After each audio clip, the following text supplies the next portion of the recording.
नमस्कार दोस्तों, राधे राधे सभी को। के बी ऑनलाइन प्लेटफॉर्म पर आप सभी का स्वागत है। दोस्तों, इससे पहले हमने राजस्थान की मिट्टियों के बारे में विस्तार से वर्णन किया।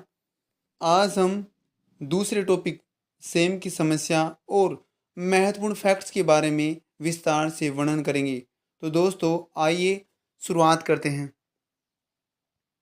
सेम की समस्या, जिसे जनाधिकता की समस्या के नाम से जाना जाता है फ्रेंड्स, कि सेम की समस्या क्या होती है।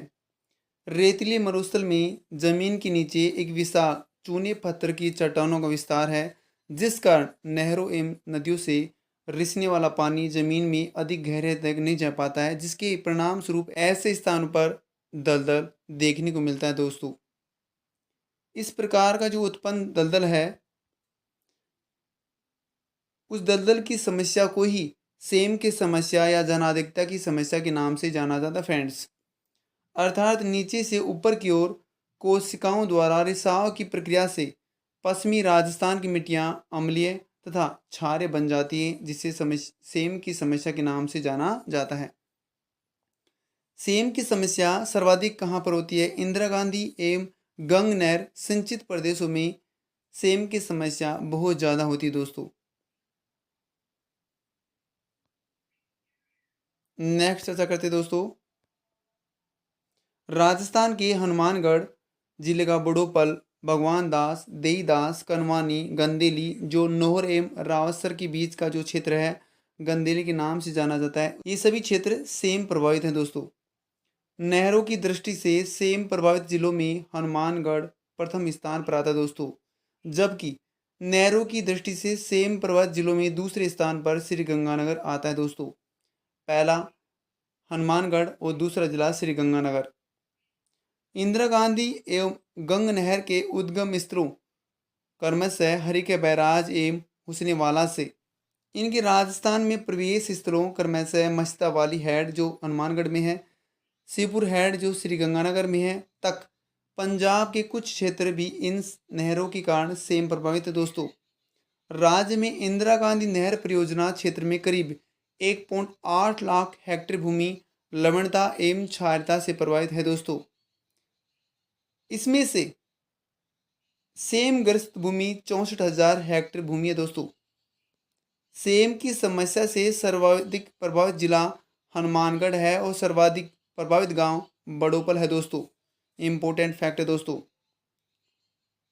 नेक्स्ट चर्चा करते दोस्तों, सेम की समस्या को रोकने के लिए उपयुक्त वृक्ष है सफेदा है। दोस्तों, जो सर्वाधिक उपयोगी वृक्ष है सफेदा, जिसे यूकेलिप्टस इंडिका कहा जाता है, ये एक ऑस्ट्रेलियन पादप है। दोस्तों, मरुस्थलीकरण की समस्या को रोकने के लिए सुबबुल सर्वाधिक उपयुक्त पेड़ है। दोस्तों, जिसे अकेसिया फ्रेंसियाना कहा जाता है। दोस्तों, नेक्स्ट चर्चा करते हैं दोस्तों, इंडो डच नल निकासी परियोजना। यह योजना नीदरलैंड के सहयोग से सन 2003 से चल रही है। दोस्तों, प्राचीन नाम नीदरलैंड का होलैंड था। योजना के तहत यूकेलिप्टस नामक पेड़ दलदल को रोकने के लिए लगाए जा रहे हैं। दोस्तों, इस परियोजना के माध्यम से। नेक्स्ट चर्चा करते हैं दोस्तों, राजात परियोजना। ये कनाडा के सहयोग से है। दोस्तों, चंबल सिंचाई क्षेत्र में सेम की समस्या को दूर करने के लिए राजात परियोजना चलाई जा रही है। दोस्तों, देश के 142 डेजर्ट ब्लॉक हैं, जिसमें से राजस्थान में 82 डेजर्ट ब्लॉक है। दोस्तों, सूखा प्रभावित क्षेत्र कार्यक्रम 11 जिलों में चलाया गया। राज्य के बाड़मेर जिले में गोचर भूमि का क्षेत्रफल सर्वाधिक है। दोस्तों, गोचर भूमि का सर्वाधिक क्षेत्रफल बाड़मेर जिले में। दोस्तों, नेक्स्ट चर्चा करते दोस्तों, तालाब या गड्ढों में पानी व दलदल सूखने पर उपजाऊ मिट्टी हो जाती है। ऊपर जो उपजाऊ मिट्टी हो जाती है उसे पणों कहा जाता है। दोस्तों, राजस्थान में बिना बोई गई एवं अनुपजाऊ भूमि उसे बांजड़ कहा जाता है। दोस्तों, महत्वपूर्ण फैक्ट है दोस्तों कि अनुपजाऊ भूमि उसको क्या कहा जाता है? बांजड़। जबकि राजस्व की दृष्टि से सिंचित भूमि है उसे चाही भूमि कहा जाता है। दोस्तों, राजस्थान की दृष्टि से असिंचित भूमि है उसको बारानी के नाम से जाना जाता है दोस्तों। जो असिंचित भूमि है बारानी का नाम से, और सिंचित भूमि है उसे चाही के नाम से जाना जाता है। अनुपजाऊ भूमि है उसे बांजड़ के नाम से जाना जाता है फ्रेंड्स। नेक्स्ट चर्चा करते हैं, मृदा में लवणता व रोग फोस्फोट तथा क्षारीयता समस्या का निस्तारण करने के लिए जिप्सम का प्रयोग किया जाता है फ्रेंड्स। मृदा में उर्वरता बढ़ाने के लिए उड़द की फसल या दालों का प्रयोग किया जाता है दोस्तों, जो बहुत कारगर सिद्ध होती हैं। जल में सोडियम क्लोराइड की अधिकता से मिट्टी क्षारीय हो जाती है फ्रेंड्स। जहाँ प्रतिवर्ष प्राकृतिक रूप से मिट्टियों का नवीकरण होता है वह क्षेत्र खाद्य प्रदेश कहलाता है दोस्तों। मोस्ट इंपोर्टेंट फैक्ट दोस्तों।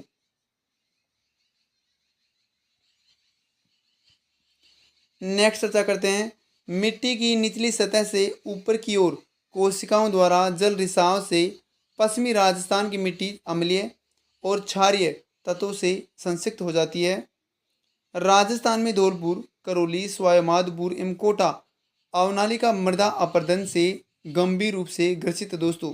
अवनालिका अपरदन या मृदा अपरदन है उससे गंभीर रूप से ग्रसित कौन कौन से जिले हैं? धौलपुर, करौली, सवाईमाधोपुर, कोटा। नेक्स्ट चर्चा करते हैं, दोमट व कछार मिट्टी में चूना, फास्फोरस, पोटास तथा लोहा अधिक मात्रा में पाए जाते हैं दोस्तों। नेक्स्ट चर्चा करते हैं, खारी मिट्टी में लवण की मात्रा अधिक होती है, इसी कारण खारी मिट्टी कृषि कार्यों के लिए उपयोगी नहीं होती है दोस्तों। राजस्थान में प्रथम मिट्टी प्रयोगशाला जोधपुर में स्थापित की गई। लौह तत्व की अधिकता लाल मिट्टी में पाई जाती है दोस्तों। मेवाड़ में पाई जाने वाली मिट्टियाँ लीली, सीरमा, सूकली, राकड़ आदि मेवाड़ में पाई जाती है दोस्तों मिट्टियाँ। राजस्थान में सर्वाधिक बंजर भूमि जैसलमेर जिले में पाई जाती है दोस्तों। राजस्थान में सर्वाधिक कृषित भूमि ये गंगानगर जिले में पाई जाती है दोस्तों। नेक्स्ट चर्चा करते हैं, बांजड़ या बंजड़ राजस्थान में बिना जोती हुई या अनुपजाऊ भूमि है, जैसा कि हमने चर्चा की है उसे बांजड़ भूमि के नाम से जाना जाता है। चाही राजस्थान में सिंचित भूमि है उसे चाही के नाम से जाना जाता है। और बारानी राजस्थान में जो असिंचित भूमि है उसे बारानी के नाम से जाना जाता है दोस्तों। नेक्स्ट चर्चा करते हैं, पशु पक्षियों के लिए चारा, पानी तथा मनुष्यों के लिए अनाज एवं पेयजल की समस्या उत्पन्न हो जाती है, जिसे अकाल के नाम से जाना जाता है दोस्तों। अकाल का जो प्रमुख कारण है वो वर्षा की अनियमितता, अपर्याप्तता और अनिश्चितता तथा सामयिक होना है दोस्तों। ये इसके प्रमुख कारण है दोस्तों। नेक्स्ट चर्चा करते हैं दोस्तों कि राजस्थान में पड़ने वाले जो अकाल हैं उसके बारे में जानते हैं कि कौन कौन से अकाल हैं। अन्न अकाल, जो कृषि उपज का न होना, कृषि का उत्पादन नहीं होता है तो उसे अन्न अकाल कहा जाता है। जल अकाल, इसमें जल का अभाव होता है दोस्तों। तृणकाल, जिसमें घास एवं चारे का अभाव हो जाए होता है उसे तृणकाल के नाम से जाना जाता है। नेक्स्ट चर्चा करते दोस्तों, त्रिकाल, अन्न, जल, चारे का अभाव, इसे त्रिकाल के नाम से जाना जाता है दोस्तों। जिसमें अन्न का भी, जल का, चारे का, तीनों का अभाव होता है, तीनों का काल पड़ता है, उसे त्रिकाल के नाम से जाना जाता है। ये त्रिकाल 1987 में पड़ा था दोस्तों। फिर 40 अकाल, वर्ष 1983 में पड़ा अकाल 40 अकाल के नाम से जाना जाता है। फिर पंचकाल, राज्य में 1812 से 1813 ईस्वी में पड़ा अकाल पंचकाल के नाम से जाना जाता है। फिर 56 अकाल, राज्य में विक्रम संवत 1956 पड़ा था, और सन की बात करें तो 1899 में पड़ा था। 56 अकाल के नाम से जाना जाता है फ्रेंड्स। नेक्स्ट चर्चा करते हैं, सहसा या मधुसा, मधुसा अकाल विक्रम संवत 1899 से 1900 में ये पड़ा था। फिर मैक्रोडाउट अकाल सन 1842 से 43 में पड़ा अकाल, इसे मैक्रोडाउट अकाल के नाम से जाना जाता है। इसे व्रत अकाल भी कहते हैं दोस्तों, जो 2002 से 2003 में पड़ा था। स्थायी पाहुणा, अनावृष्टि के कारण उत्पन्न अकाल, स्थायी पाहुणा अकाल के नाम से जाना जाता है। राजस्थान में 56 अकाल 1899 से 1900 ईस्वी में पड़ा था दोस्तों।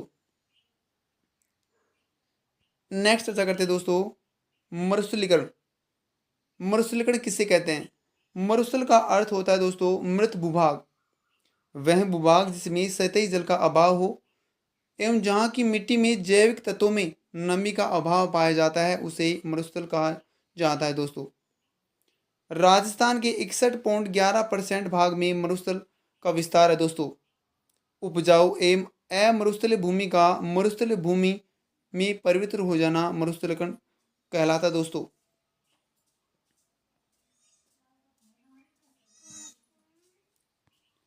नेक्स्ट चर्चा करते हैं राजस्थान में मरुस्थलीकरण की सबसे प्रभावी प्रक्रिया वनस्पति अवनयन है दोस्तों। राजस्थान में मरुस्थलीकरण का सबसे बड़ा कारण वनोन्मूलन है, जिसमें अनियंत्रित पशुपालन एवं वर्षा की कमी है दोस्तों, उसे वनोन्मूलन के नाम से जाना जाता है। राष्ट्रीय कृषि आयोग ने राजस्थान के 12 जिलों को मरुस्थलीय जिले माने हैं 4 जून 2013 के अनुसार। वर्तमान में 5 नए जिले और शामिल हो गए हैं, जयपुर, अलवर, अजमेर, राजसमंद, सिरोही। धीरे धीरे मरुस्थलीकरण का विस्तार बढ़ रहा है दोस्तों।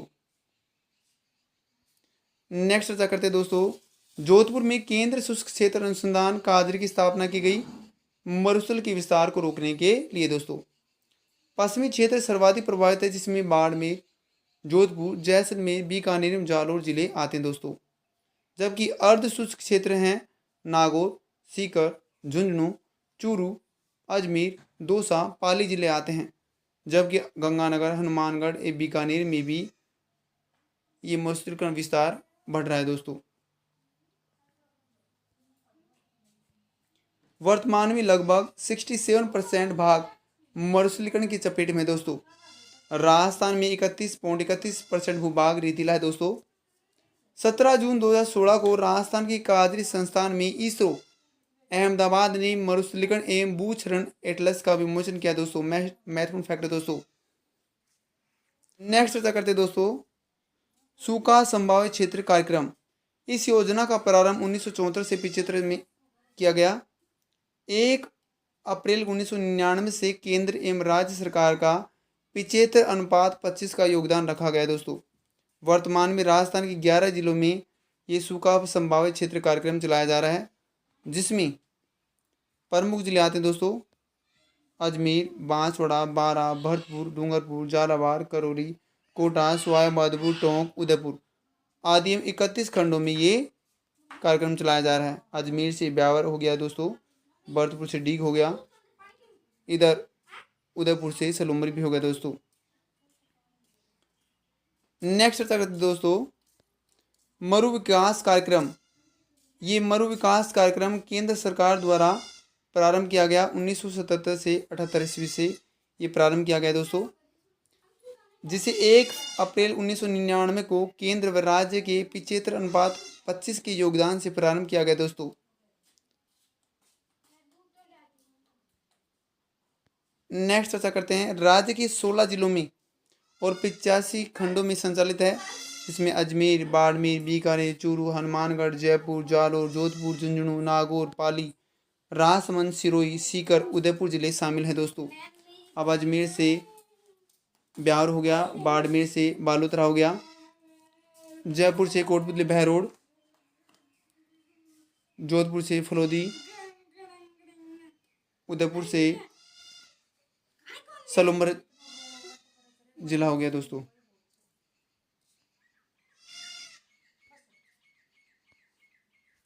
नेक्स्ट चर्चा करते दोस्तों जलधारा कार्यक्रम। ये सूखे संभावित क्षेत्रों में कृषि कार्यों के विकास हेतु प्रारंभ किया गया दोस्तों।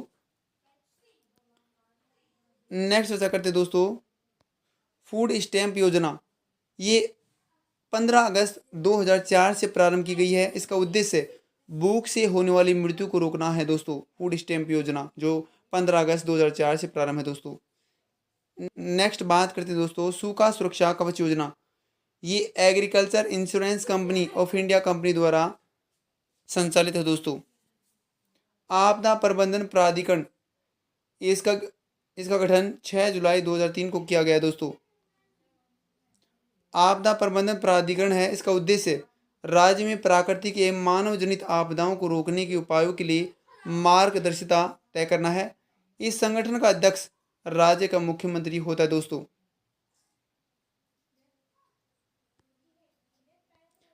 नेक्स्ट चर्चा करते दोस्तों राज्य आपदा प्रबंधन नीति, जो 25 अक्टूबर 2007 को नीति लागू की गई।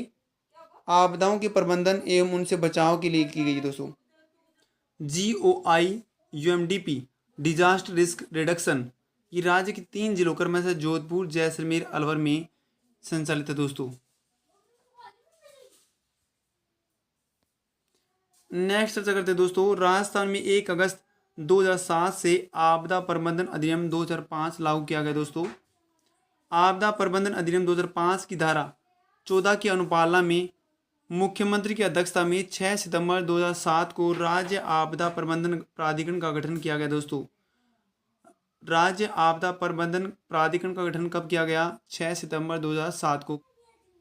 आपदा प्रबंधन अधिनियम 2005 के अनुच्छेद 23 की अनुपालना में भारत सरकार के निर्देश अनुसार विभाग द्वारा राज्य आपदा प्रबंधन योजना तैयार कर लागू कर दी गई दोस्तों। अनुच्छेद 31 की अनुपालना में जिलों की जिला आपदा प्रबंधन योजनाएं तैयार की जा चुकी है दोस्तों। 28 जनवरी 2019 को आपदा प्रबंधन सहायता और नागरिक सुरक्षा विभाग के संयुक्त तत्वावधान में SMS कन्वेंशन सेंटर में आपदा प्रतिरोध सक्षम राजस्थान विषय पर राष्ट्रीय आपदा सम्मेलन का आयोजन किया गया दोस्तों। 1973 ईस्वी में प्रविधित राज्यपाल राहत कोष में कोई भी व्यक्ति, संस्था या निकाय आर्थिक योगदान दे सकता है। योगदानकर्ता को आयकर अधिनियम के तहत कर में 50% की छूट है दोस्तों। नेक्स्ट चर्चा करते हैं दोस्तों, राजस्थान का मृदा वर्गीकरण। दोस्तों, राज्य कृषि आयोग के अनुसार मिट्टियों का वर्गीकरण 14 प्रकार से किया गया है दोस्तों। आइए इसके बारे में जान लेते हैं।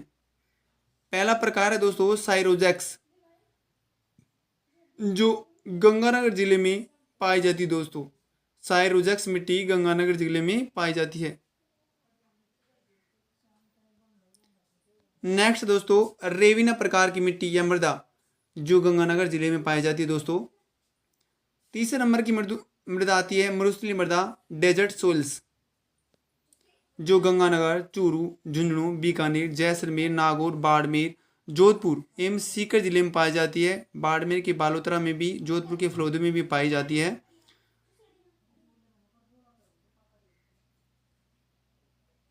नेक्स्ट करते हैं दोस्तों जिप्सीफेरस, इस प्रकार की मिट्टी बीकानेर में पाई जाती है दोस्तों। फिर है ग्रे ब्राउन जलोढ़ मृदा, जिसे ग्रे ब्राउन एल्वेल सोल्स भी कहा जाता है। ये मिट्टी जालोर, पाली, नागौर, अजमेर एवं सिरोही में पाई जाती है। अजमेर के साथ ब्यावर में भी ये मिट्टी पाई जाती है दोस्तों, जो कि अभी नया जिला बना है।